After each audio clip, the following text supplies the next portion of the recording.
Hello, this is Gray for How Bizarre Studios, and today I will be talking about the 2012 TMNT series.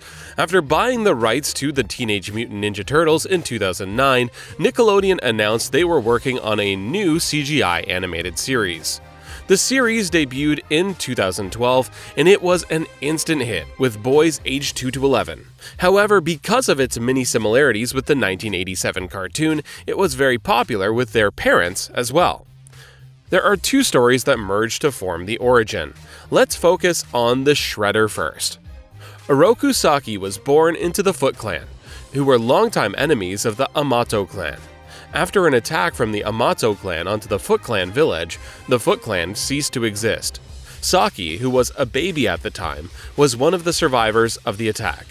When Amato Yuta saw him, he took care of him and adopted him. Saki grew as a brother for Amato Yoshi, and the two had a romantic rivalry for Tang Shen. Annoyed at Yoshi for his success over Shen, Saki went on to a discovery path and found out what happened to his clan. This is when he decided to rebuild the clan and become the Shredder. But eventually, Yoshi and Shen got married and had a daughter named Miwa. Saki accidentally killed Shen and burned Yoshi's house to the ground, leaving him for dead. But on his way out, Saki found Miwa and decided to take her and raise her as his own, renaming her as Karai. Yoshi survived the fire and went to America. Now, let's switch into the other plot of the origin, the Krang. The Krang was a faction of a peaceful alien race named the Utroms, until one day, one of them, named Krang, who happens to be a cousin of the 1987's Krang, found a mutagenic substance that transforms him into a giant with psychic skills.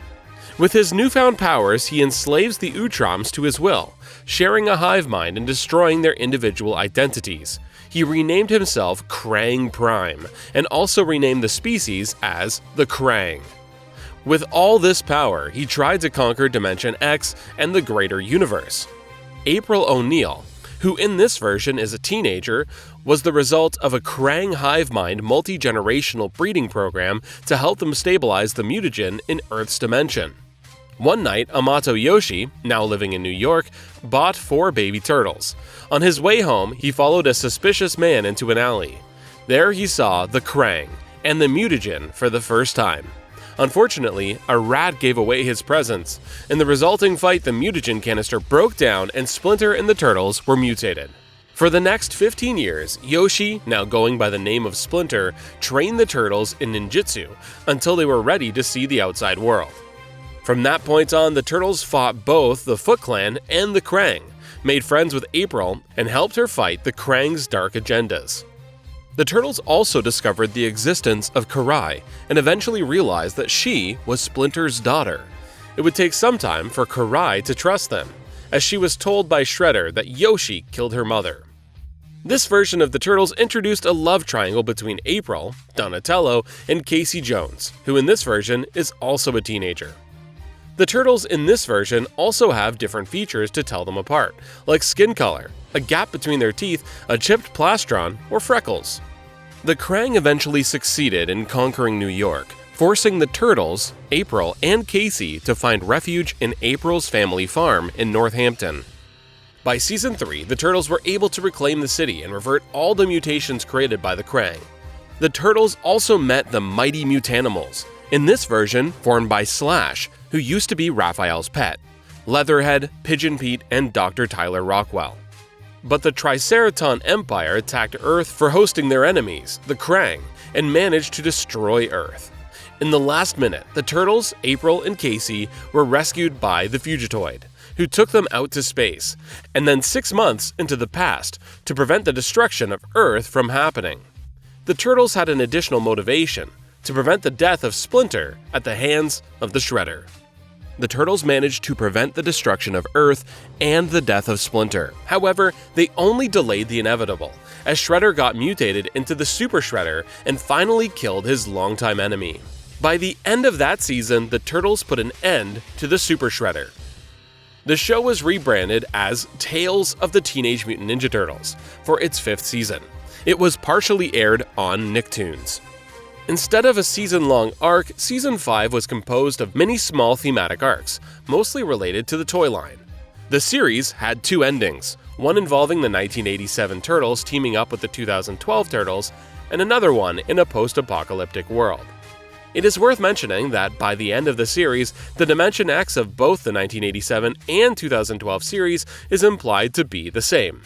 This breaks continuity with the 1987 universe, as in that version, Krang was the brain of an Utrom without a body. This Earth's name was given in the show as Earth-7. It is unclear why they picked 7. This doesn't seem to coincide with the number of turtle versions before it. If you have a theory, leave a comment on why it was named 7. The series had very positive reviews and had a very healthy toy line. Just like the comics at that time, this incarnation of the Turtles took a little bit from every other version.